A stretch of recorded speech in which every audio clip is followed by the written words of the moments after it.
Um mês com o Espírito Santo. 24º dia. Eis alguns motivos que devem nos animar ao fervor e à perseverança na prática da devoção ao Espírito Santo. Antes de mais nada, esclareçamos que esta devoção não é como a devoção aos santos, deixada à nossa liberdade. Para esta última não há obrigação. Neste ponto, somos mais ou menos livres. Não sucede, porém, o mesmo com relação ao Espírito Santo. Ele é nosso Deus.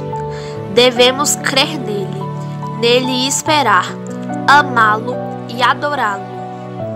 Não seria muito consagrar a vida inteira à prática desta devoção.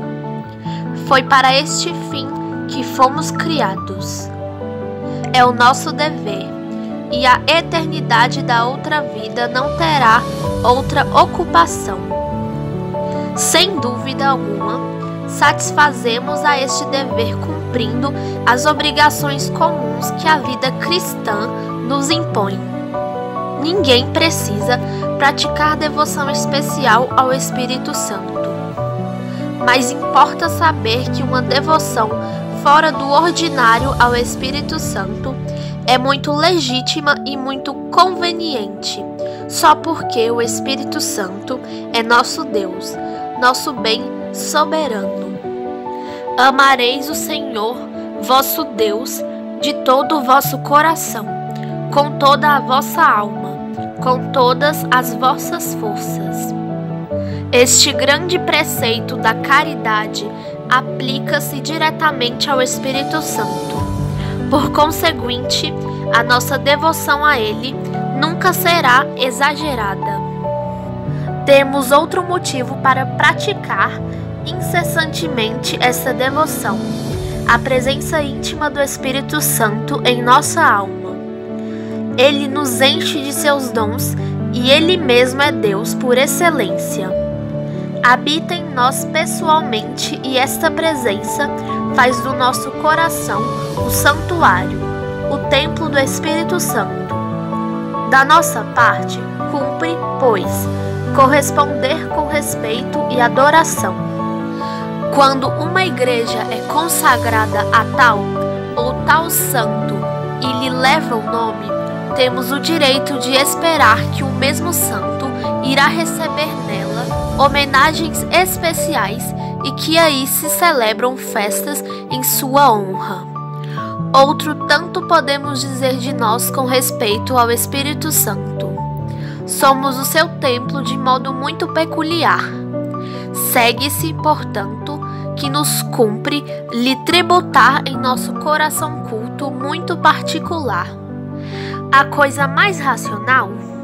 Em terceiro lugar, não esqueçamos que o Espírito Santo, não obstante todos os direitos que possui ao amor e às homenagens dos seres humanos, é em geral pouco glorificado, ou pelo menos não tanto quanto deveria ser. Donde procede isso? Eis algumas razões. Os atributos do Espírito Santo e as suas maravilhosas operações. Não se fala dele suficiente, não se aborda bastante o assunto nos livros. Faz mister vista, penetrante e perspicaz para contemplar as excelências do Espírito Santo. Seja qual for a razão, é fato comprovado pela experiência. Eis novo motivo para honrar e amar ainda mais o Espírito Santo, para o indenizar de alguma forma da indiferença que muitas vezes encontra. Sem dúvida, é esse um ato de amor filial que ele há de retribuir com graças preciosas. Finalmente, temos o exemplo da Igreja, que não faz para honrar o Espírito Santo. Brandiu o gládio da sua palavra contra os adversários e inimigos do Espírito Santo. Repetidas vezes, põe em ação o universo católico, como os concílios de Lyon, de Florença e de Latrão, a fim de definir a doutrina de fé sobre este ponto, para a defender e esclarecer, para reivindicar a honra do Espírito Santo.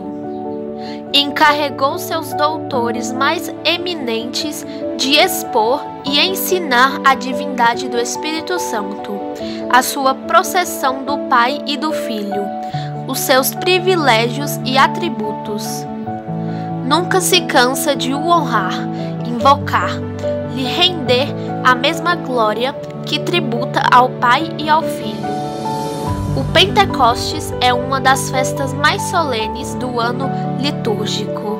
Além disso, a Igreja tem nos seus ofícios missa votiva em honra do Espírito Santo. Se oferece o santo sacrifício, não o faz sem invocar o Espírito Santo. Nada de importante empreende sem a ele recorrer. Consagração de igreja, consagração de bispo, ordenação sacerdotal, pregação da palavra de Deus, abertura de concílios. Em todas essas ocasiões, ou antes, em toda parte e sempre, retumba o Veni Creator Spiritus. É do Espírito Santo que vem toda a inspiração para a igreja. Sem ele, nada se faz. Sigamos, pois, o exemplo da igreja. Convençamo-nos, quanto mais invocarmos o Espírito Santo, quanto mais lhe prestarmos homenagem, mais entraremos no pensamento da igreja. Oração. Espírito Santo, faze jorrar da miséria de meu coração a súplica mais ardente. Melhor do que eu, conheces as minhas fraquezas, as minhas necessidades de socorro divino. Como tua simpatia por mim é total, faze subir para o céu tua divina súplica de modo tal que arraste a minha também. Implora ao Pai em meu nome, implora-o sem cessar e supre a fraqueza de minhas súplicas. Implorá-o por minhas faltas, as que conheço e as de que não tenho bastante consciência. Implorá-o por meus desejos, os que exprimo e os que permanecem latentes no fundo de meu coração. Implorá-o por minha santidade, para uma vontade muito pouco conforme ainda ao querer divino, para uma liberdade pouco entregue à ação divina. Implorá-o por minha missão apostólica, para um zelo sempre muito pouco ardente, muito pouco esclarecido, muito pouco atuante. Implorá-o por meu amor, tão frio e tão covarde, e obtém que ele possa se dilatar conforme as dimensões de tua generosidade. Por tua súplica, que domina a minha e a torna eficaz. Apresenta toda a minha vida ao Pai, para que ele a transforme de todo em todo. Jaculatória do dia. Espírito Santo, em vós coloco toda a minha confiança. Espírito Santo, em vós coloco toda a minha confiança. Espírito Santo, em vós coloco toda a minha confiança.